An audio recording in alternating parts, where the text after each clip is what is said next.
Hello, and welcome to the podcast Enough, the People's Perspective on the Current Political State of the United States of America. Volume 9 is entitled, What is Going On? I would like to start this podcast with two verses from the Marvin Gaye song, What's Going On? Verse 1. Mother, mother, there's too many of you crying. Brother, brother, brother, there's far too many of you dying. You know, we've got to find a way to bring some loving here today. Yeah. Verse 2. Father, Father, we do not need to escalate. You see, war is not the answer, for love can conquer hate. Let us take several seconds to reflect on the above lyrics.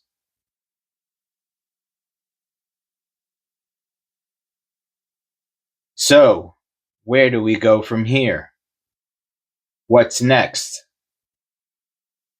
Honestly, we are living in an electrically charged, highly polarized, negative atmosphere of fear, which is tearing the United States and the world apart. We know that the egotistical nature of man clouds the mind and impacts judgment. But when mixed with religion, they would like you to think that there is a divine order to what is coming out of Washington, D.C. lately. I assure you that religious divinity has nothing to do with the state of the nation and that of the world. Our nation, the United States of America, has been taken hostage by two camps. The two camps are highly entrenched. To the far left, we have liberals and the extreme version of liberalism. To the far right, we have a fusion of religious extremism and nationalism. The far right appears to be the elites fighting to preserve their way of life on the backs of the working class. While to the far left, we have extreme liberals who want to do away with capitalism altogether. These extreme views are polar opposite of one another and bent on each other's mutual destruction. I will state for the record that over 80% of the nation is tired of the partisan bickering. We the people are tired of the nonsense and dysfunction coming out of Washington, D.C. We the people are tired of divisive politics. We are tired of the subjugation of the middle class. The reality for most of us living in the United States of America is that the cost of living is exceedingly high. Energy bills, healthcare bills, housing, and food prices are absorbing a large portion of our income, leaving no room for disposable income. Translation: no money to go to the movies, no money to go out for dinner, no money to buy new clothing, no money to buy anything other than your family's necessities. This is a formula for a recession. If this formula continues to be applied by the current administration, our nation and the world will be in a recession by the end of 2026. We, the people, are in essence tired of living to work and not working to live. For this segment, I plan to highlight the views of the extreme left in addition to that of the extreme right. But I had a realization and concluded that we are all well versed in both perspectives. We are experts on both extreme views.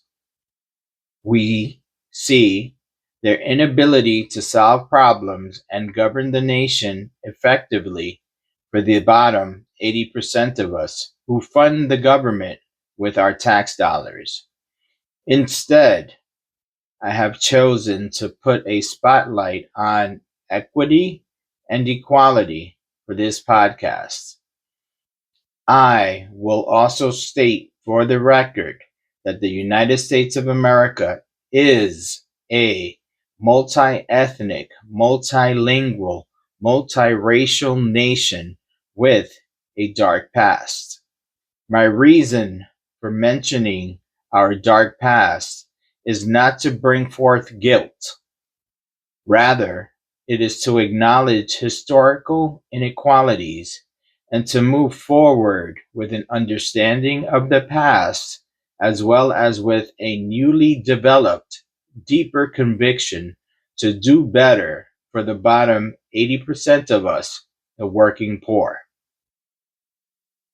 I believe that I can say with certainty that you, as an individual, did not contribute to the systems of government or institutions that perpetuated and continue to perpetuate inequality. You did not rubber stamp inequitable government policies that negatively affect the bottom 80% of us. I believe that systemic institutionalized racism exists, which has created inequitable conditions throughout history as well as in present day. However, I do not believe that the majority of us support or condone racism of any kind. Our portion of the pie has purposely been cut smaller. Yet there are more and more of us who need to eat from the same sliver. For me, the Trump administration is manipulating the American people as well as our stock market, financial institutions, and the world economy. For me, the Trump tariffs are a way for Trump to manipulate the stock market, create wealth for himself, his family, and for all of their associates. Currently, Trump and his family are neck deep into the digital currency and finance world. Ironically, this time around, Trump and his family have the digital market cornered. Was the Trump family not into real estate prior to the 2024 election? Why the change from the real estate market to the digital finance market? I remember that in his first term, Trump wanted nothing to do with digital currency. So, what caused Trump, his family, and their associates to pivot into the digital finance market following his inauguration in 2025? For me, it is time for a Jerry Maguire moment. It is time for Trump, his family, and their associates to show us the money. How is Trump making his money while serving as president of the United States of America? Who is donating to Trump's war chest and why? Who is funding Trump's pet projects like the Grand Ballroom and why? With whom has Trump made deals with at home and abroad? Who will benefit from the deals that Trump brokered at home and abroad? Will it be the working class or the wealthy class? On another note, let's talk about the removal of the penny from circulation.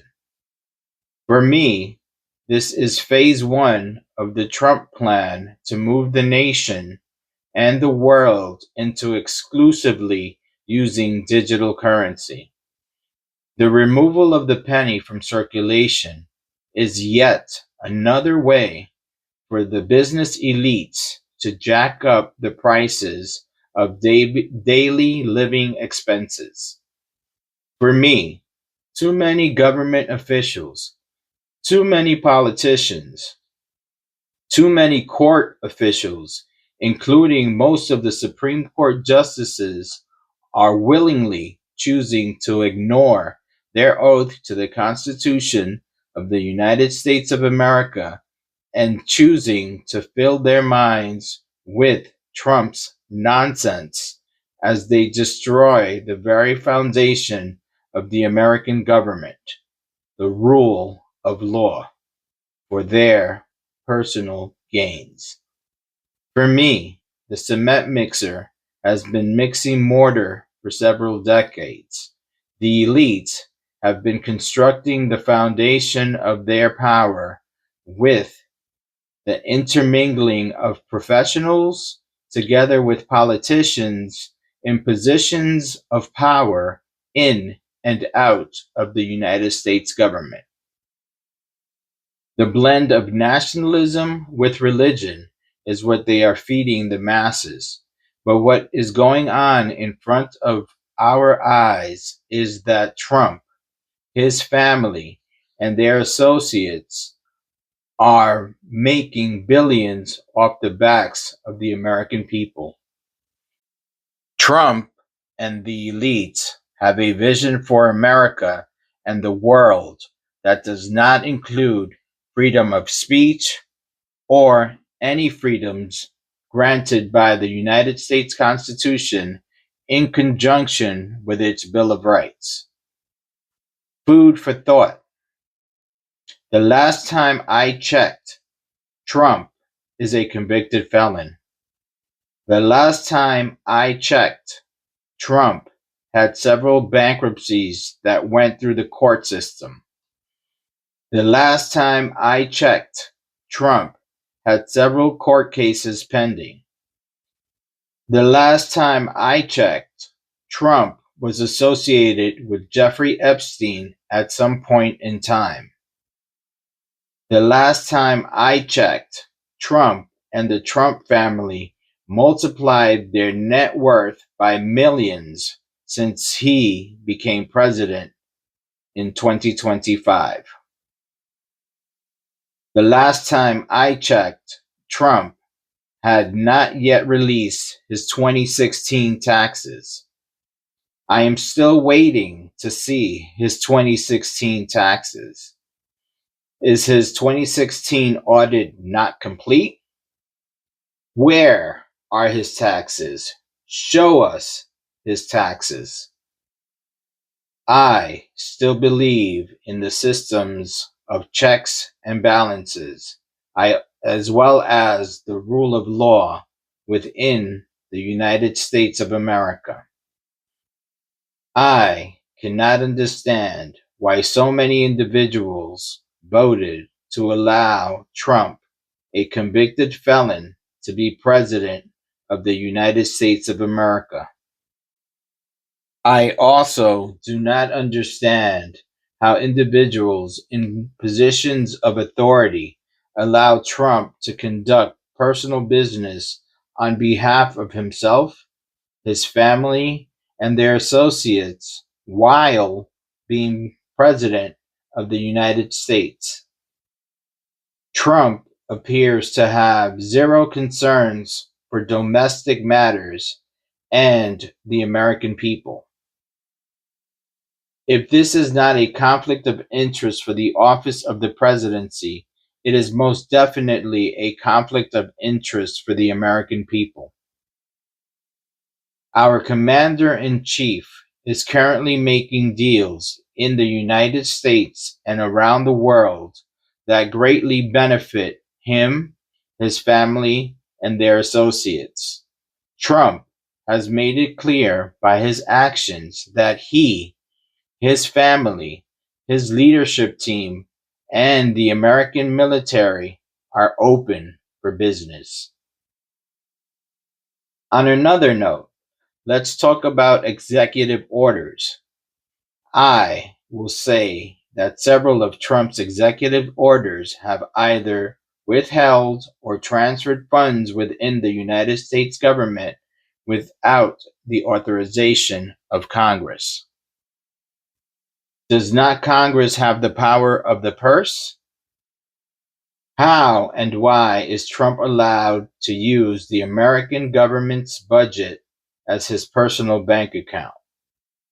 On a separate note, when was the last time that Congress met after passing the big, beautiful bill?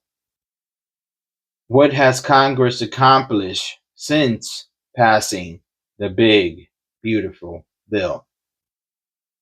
How has the big, beautiful bill benefited the American working class? Why is Trump, his family, their associates, and his administration being left unchecked by a large number of government officials? What's going on in Washington, D.C.? Looking forward to 2026.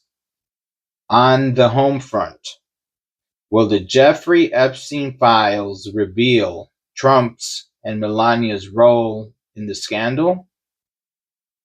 Will the American people support what Trump is doing with Ukraine and Venezuela? Will Congress finally hold Trump accountable for his actions as commander-in-chief and move to impeach him? Will the United States of America fall into a recession by the end of the year? Will January 6, when Trump's mega supporters stormed the Capitol of the United States, always be remembered as Insurrection Day? Will our nation's law enforcement community fail to protect the homeland from domestic or foreign adversaries? Will ICE continue its sanctioned, flagrant violation of constitutionally protected rights as they search for, quote, undocumented criminals, unquote? Will American citizens continue to be terrorized by ICE? Will Trump be allowed to continue the use of unfettered power by our nation's leaders? Will the United States of America fall into a civil war? Looking forward to 2026 on foreign policy. Will Trump and his administration continue to support Putin? Will Russia gain large portions of Ukraine with a deal brokered by Trump? Will Putin take all of Ukraine? Will Zelensky be forced to flee Ukraine? Will Trump continue to support Benjamin Netanyahu? Will Israel relocate Gazans out of Gaza and not allow them back in? Will the Saudis commit to monetarily supporting Israel's rebuilding of the Gaza Strip? Will peace be achieved in the Middle East? Will Trump enforce his call for regime change in Venezuela? Will Trump continue to insist that Canada and Greenland, like Puerto Rico and Hawaii, become American territories? Will Trump try to acquire Cuba? Will China take Taiwan? Chinese, Saudi, and Russian influence is growing around the world because of their investments in foreign nations. In 2026, will a Chinese, Saudi, and Russian alliance emerge, threatening the existing world order? Will the United States go to war with foreign nations? Will the United States of America be able to fight several wars simultaneously around the world? I leave you with lots to think about. Once again, if this podcast has struck a chord with you and you would like to ask questions, respond to topics, or would like to offer support to this podcast, feel free to reach out to me. My email address is getitoffyourchest@gmail.com. No spaces. My name is The Mediator. I can also be found on YouTube at the mediator 5873. I'm also on Spotify. Podcast name Enough by The Mediator. In closing, if this podcast is resonating with you, please share it with as many people as you can. Thank you.